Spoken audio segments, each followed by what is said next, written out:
এক বৃদ্ধ বাবা ট্রেনের নিচে পড়ে আত্মহত্যা করে। সোশ্যাল মিডিয়ায় এই ভিডিওটা ঘুরে বেড়াচ্ছে।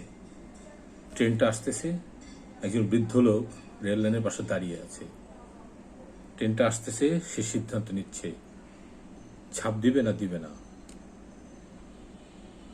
সে ঝাঁপ দেওয়ার আগে হয়তো ক্ষণকাল, একদম একটা মুহূর্ত ভাবছিল দিবে না। তাকে একটুর জন্য হলেও কনফিউজড মনে হচ্ছিল,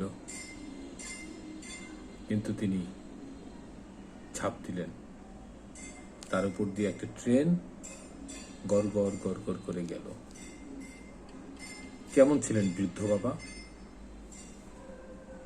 জানতে পারলাম, সত্য মিথ্যা জানার এখনো সুযোগ হয়নি, কিন্তু জানতে পারলাম বেশ কয়েক মাস আগে তার স্ত্রী মারা গেছেন।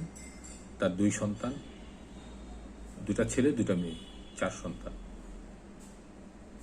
কিছুদিন ভাগ বটারা করে বুদ্ধকে লালন পালন করলেন। তারপরে সবাই অসহ্য হয়ে গেল যে বৃদ্ধ বাবা তার পুরো যৌবনে এই 4 জনকে বড় করেছেন, সে 4 জন একজন বাবাকে পালতে পারল না, অথচ এক বাবা 4 জনকে পেলেছিলেন। বাবার এমনই হয়, বোঝা হয়।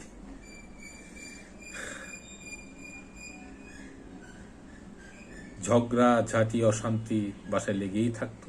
এটা ধারণা করা যায় এমনটি হয়তো। আরো জানা যায় এই বৃদ্ধ বাবা বহু রাত উঠানেই ছিল, কেউ জায়গা দেয় নাই। শেষে বৃদ্ধের যে জিনিসপত্র ছিল নিত্য ব্যবহার্য, এগুলি বাসাতে বের করে ফেলে দেয় উঠানে, তাকে বিতাড়িতই করে।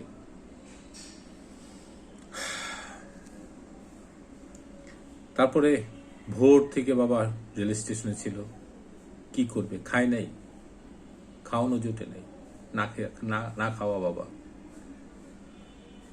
সে ভোর থেকে দুপুর পর্যন্ত বেঁচে ছিল, এবং এই যে ভোর থেকে দুপুর পর্যন্ত বেঁচে ছিল, এই বেঁচে থাকাটা সে আরো কিছু বছর বাঁচা যায় কিনা সে হিসাব নিকাশ মিলাচ্ছিল। মনে হয় মিলাইতে পারে নাই, বাবার হিসাব মিলে নাই। সে মৃত্যুটাকেই সমাধান করে দিল, অনেক সমস্যার সমাধান করে গেল ট্রেনের নিচে পড়ে। অনেক আগন্তুক লোক তার লাশ দেখছে, লুঙ্গি পরা বৃদ্ধ বাবা।